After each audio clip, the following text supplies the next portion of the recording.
Hey, and welcome to Thresholds and Transitions. So here we'll talk about thresholds and transitions.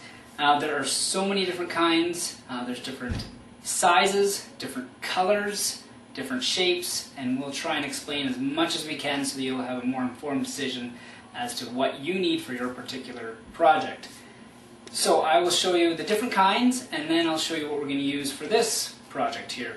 Now if you look down here, we have many of our different styles. This one here, it is a big piece.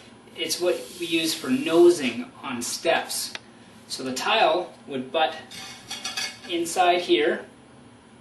And you always have to remember, even though it looks like it's too small, you have your mortar underneath which brings it up. So that would sit like that. And then this part here goes down on the face of the step. It looks really nice when it's finished. So that's one if you're doing steps.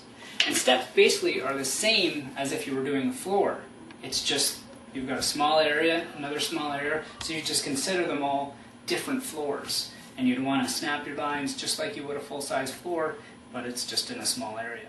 So this one here is for transitioning from a high spot, which on this side is your tile. Always remember that the side with these cutouts here is your tile side. Anything else is the other, is your other flooring. So your tile goes here. This will make a bit more sense here.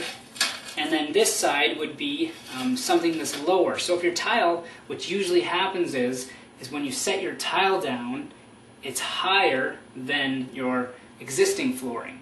It's just the way it is by the time you add your subfloor, and then your mortar, and then your tile on top. You're usually higher than the floors all around. So this is a good piece for that, because it will allow your tile to transition down into whatever you have over here. Say it's hardwood, another tile even, you can do that. It looks very good there. So that's the idea for that one. Fortunately, I only have a small piece for this, but it's the same idea here. It is for transitioning to anything you want. You butt this up against the tile, and then you would have, say, even another tile. It's another way to do it. If you had the same heights, then that would be how it would go. Now you'd have grout in between there to fill those gaps, but that's the idea there. Now here's the same as this piece. It transitions from tile to anything else, hardwood tile. It's usually on a level basis, just a nice, very silver silver, as opposed to this one's more of a brushed silver. Now you can get into your plastics. They work. I usually don't recommend them. They're very inexpensive, which is nice in that sense, but the look is definitely, when you see the difference between the two, it's just, there's really no comparison from that to that, the quality difference, the look, what comes out. So my recommendation is spend a little more, get a lot more.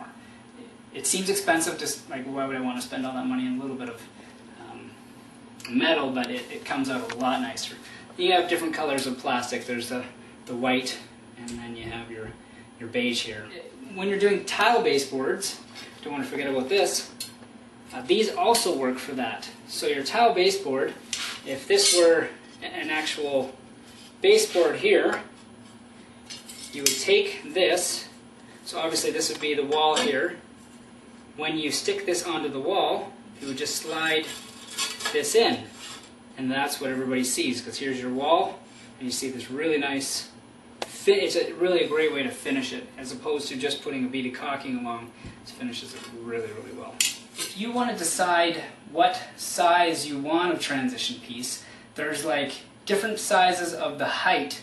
You have your 3/8, you have your 1/4 inch, or 1/2 inch. That all is determined by what's the thickness of your tile, because the tile is what sits in it, and if you have, say, marble or granite, your thickness is way higher. You're at like a 1/2 inch. So that's where you want to decide the difference between your 3/8 and your 1/4 inch and your 1/2 inch. So when you go, you don't want to just worry about color and the style, but your thickness, your size as well.